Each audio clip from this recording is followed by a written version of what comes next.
Chapter 2 of The Art of War continues the discussion about the preparations for war. Here, Sun Tzu's main point is that wars are costly, and costlier still if they are prolonged, so it's best to move fast and aim for a quick victory. The supplementary point is the cost of war can be mitigated somewhat by exploiting the enemy's resources. Accounting and logistics are not the most exciting things to talk about. Nevertheless, they are a vital part of war.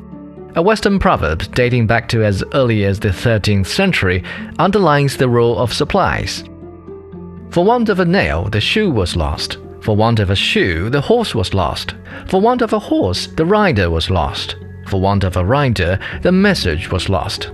For want of a message, the battle was lost. For want of a battle, the kingdom was lost. And all for the want of a horseshoe nail. The Anglo-American supply headquarters in London during the Second World War had it framed and hung on a wall to remind everyone of the stakes involved in their job. Other variations of this nursery rhyme have been found in literature, movies, and televisions in France, Germany, and the United States, mostly to caution against the great mischief that may arise from a little neglect. Sun Tzu also took a look into the business of logistics. He said, in a war involving thousands of chariots and tens of thousands of footmen, supplies are transported across hundreds of miles at a great cost. The expense of maintaining weapons and chariots and the budget for servicing state guests and diplomatic envoys could amount to 1,000 gold coins every day. A country must be prepared to foot this bill before it raises an army. Underlying Sun Tzu's writing is the message that diplomacy is an integral part of war.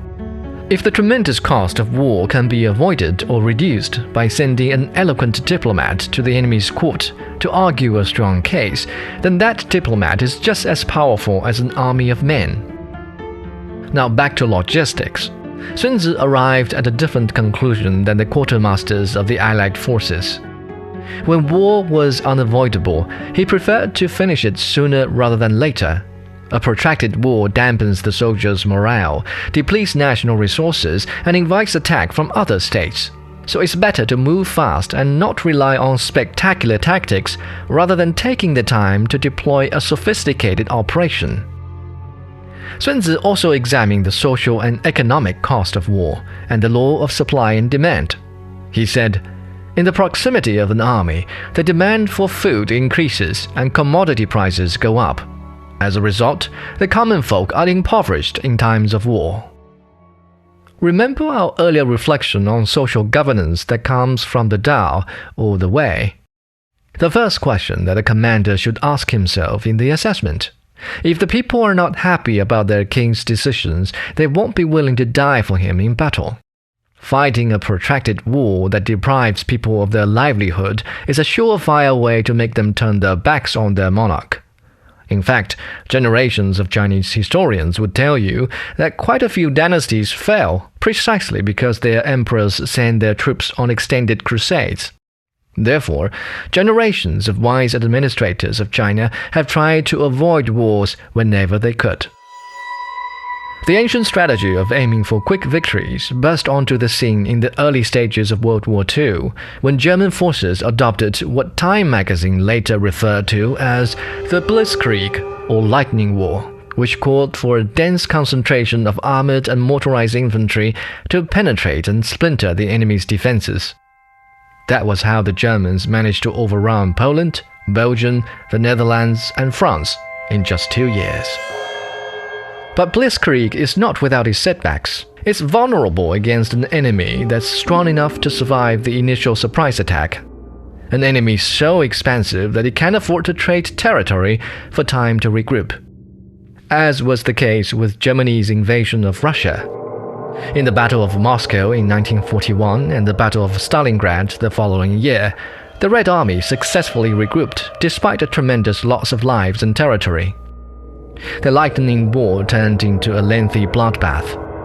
At this point, the problem of logistics caught up with the Germans.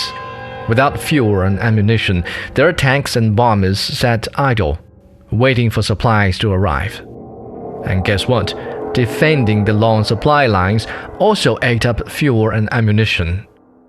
It is worth noting that the Germans also failed to examine the heaven and earth and their own strengths and weaknesses before they made their move on Russia. This was perhaps their first major blunder. The harsh climate and vast expanse of Russia has spelled the end for many of the country's invaders, and an enemy short on fuel and was constantly having its oil refineries bombarded probably didn't stand a chance. Sun Tzu didn't have to worry about fuel and ammunition, which was why his accounting of war focused mainly on the food supply. Still, that didn't make the logistics planning easy. By his calculation, for every unit of food that arrived at the front line, it took 20 units of food to get it there, which was eaten by soldiers, officers, and the beasts of burden along the way. To offset this cost, he advised looting and feeding on the enemy's grain because 1,000 liters of grain from the enemy is worth 20,000 liters transported from home.